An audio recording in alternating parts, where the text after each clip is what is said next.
भारत और चीन के बीच जारी सीमा विवाद पर प्रधानमंत्री नरेंद्र मोदी की ओर से की गई टिप्पणी पर अब चीन की सेना ने प्रतिक्रिया दी है। चीनी रक्षा मंत्रालय के प्रवक्ता कर्नल वू कियान ने गुरुवार को कहा कि चीन और भारत के बीच सीमा क्षेत्रों में सामान्यतः स्थिरता है। पूर्वी लद्दाख में सैन्य गतिरोध को हल करने के लिए दोनों देश प्रभावी रूप से कम्युनिकेशन बनाए हुए हैं। दरअसल हाल ही में प्रधानमंत्री नरेंद्र मोदी ने अमेरिकी मैगजीन न्यूज वीक को दिए इंटरव्यू में भारत और चीन के बीच जारी सीमा विवाद को लेकर टिप्पणी की थी। इंटरव्यू के दौरान उन्होंने कहा था कि भारत और चीन के बीच स्थिर और शांतिपूर्ण संबंध पूरे क्षेत्र और दुनिया के लिए महत्वपूर्ण हैं। उन्होंने कहा था कि मेरा मानना है कि हमें अपनी सीमाओं पर लंबे समय से चली आ रही स्थिति पर तत्काल बातचीत करने की जरूरत है, ताकि हमारी द्विपक्षीय बातचीत में मतभेदों को पीछे छोड़ा जा सके। भारत के प्रधानमंत्री नरेंद्र मोदी और रक्षा मंत्री राजनाथ सिंह की टिप्पणी से जुड़े एक सवाल का जवाब देते हुए चीनी रक्षा मंत्रालय के प्रवक्ता कर्नल वू कियान ने कहा है कि वर्तमान में भारत और चीन के बीच सीमा क्षेत्रों की स्थिति सामान्यतः स्थिर है।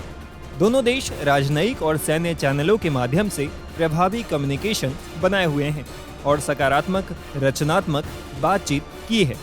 दोनों देश ने इस मामले में सकारात्मक प्रगति भी हासिल की है। दोनों देश जल्द से जल्द एक ऐसे समाधान पर पहुंचने पर सहमत हुए हैं जो दोनों देशों को मंजूर हो।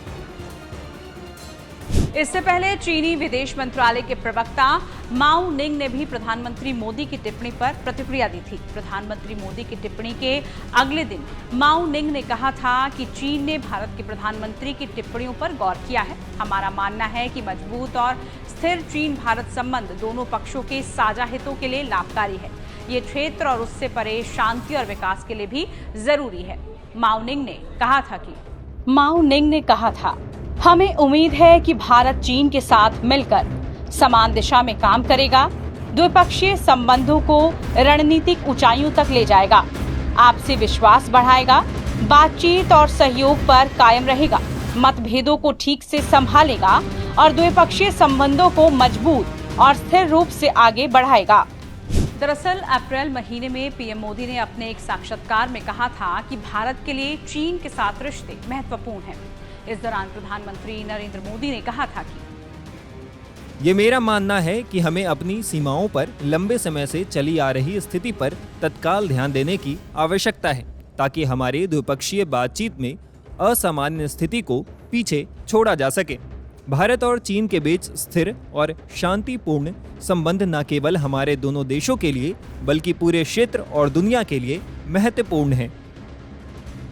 भारत और चीन के बीच सीमा पर साल 2020 से ही तनाव जारी है। 5 मई को भारत और चीन के सैनिकों के बीच पूर्वी लद्दाख के पैंगोंग झील क्षेत्र में हिंसक झड़प हो गई थी। इसके बाद से ही दोनों देशों के संबंधों में भारी गतिरोध की स्थिति रही है। गतिरोध को सुलझाने के लिए दोनों पक्ष अब तक कोर कमांडर स्तर की 21 दौर की बातचीत भी कर चुके हैं। चीनी सेना के मुताबिक दोनों पक्ष अब तक 4 बिंदुओं गलवान घाटी, पैंगोंग झील, हॉट स्प्रिंग्स और जियानान दबन से पीछे हटने पर सहमत हुए हैं। हालांकि इस गतिरोध का व्यापार संबंधों पर ज्यादा असर देखने को नहीं मिला। भारत पीपल्स लिबरेशन आर्मी चीनी सेना पर देपसांग और डेमचौक इलाकों से सेना हटाने का दबाव बना रही है। भारत का कहना है कि सीमा पर स्थिति सामान्य नहीं होगी तब तक चीन के साथ उसके संबंधों में सामान्य स्थिति की बहाली नहीं हो सकती है। आपको ये वीडियो कैसी लगी जरूर बताइए। साथ ही इस तरह की तमाम वीडियोस के लिए आप देखते रहिए टाइम्स नाउ भारत डिजिटल। नमस्कार।